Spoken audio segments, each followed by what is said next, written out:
Hello hi once again, आप सभी लोगों को मेरे YouTube channel R K. Singh official में पुनः स्वागत है।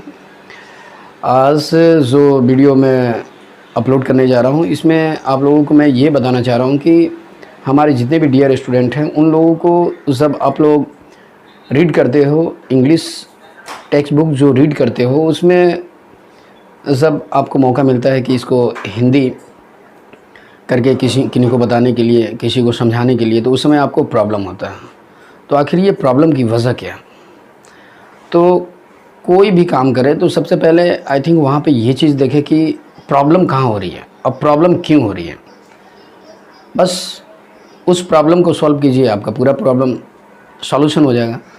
तो इन दिनों मैं बहुत सारे स्टूडेंट को देख रहा हूँ कि किताब जो पढ़ रहे हैं, रीड तो बहुत अच्छा कर दे रहे हैं, लेकिन जब उनको बोला जा रहा कि इसको मैं आप हिंदी करके मुझे बताओ, एक्सप्लेन करके हिंदी में समझाओ, तो टूटी फूटी भाषा में वो समझा देते हैं। लेकिन एक कंप्लीट एक्सप्लेनेशन जो होती है, एक सेंटेंस का जो कंप्लीट मीनिंग होती है, जो अर्थ होती है, वो चीज़ आप क्लियर नहीं कर पाते हो। सपोज़ आपसे अगर कोई पूछ दे रहा है कि when did you get up, अब सबसे पहले कि आपको ये समझना पड़ेगा कि गेट अप का मतलब क्या होता है ना। डिड लग रहा है, तो ये डिड जब लगा तो ये था में जाएगा, है में जाएगा, माना लास्ट में होता है ना। जा रही है, खा रही है, जा रही थी, जा चुकी है, जाएगी, गई, ये सब आपको ध्यान में देना होगा। तो ये आपको कब सॉल्व होगा?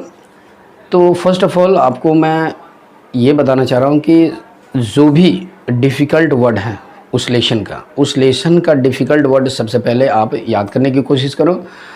और ये मत समझो कि ये मुझे आता है। ज़रा सा भी अगर आपको डाउट है कि ये वर्ड मुझे नहीं आता है, उसको अंडरलाइन कीजिए और उसको कॉपी में आप लिख लीजिए। वो सारे वर्ड को आप लिखिए और उसके बाद उसका हिंदी लिखिए, और हिंदी लिखने के बाद उसको आप याद करो।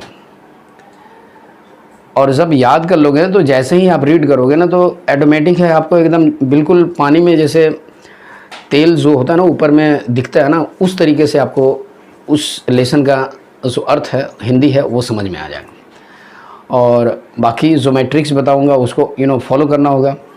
तो सबसे पहले आप क्या करो, डिफ़िकल्ट वर्ड जो भी लेसन पढ़ो उसके डिफ़िकल्ट वर्ड को एक जगह इकट्ठा करो, उसका हिंदी करो, और उसके बाद उस हिंदी इंग्लिश टू हिंदी वो याद कीजिए। उसके बाद आप लेसन को पढ़िए, तब जा कर के आपको समझ में आएगी। और अगर आप चाहोगे कि मैं कोई भी लेसन को पढ़ लूँ और उसको हिंदी कर दूँ, I think it is not possible, because you are beginner students and that is your duty. First of all you try to select that type of difficult word which is so very difficult for you. First of all you try to write in your copy, and after then you will try to remember. Then you can easily explain that lesson to anywhere. So that is my request to all of dear students. You first of all you try to remember all the difficult word of that lesson. After then you will try to explain. That's so very easy for you. फिर हम लोग मिलते हैं अगले video में।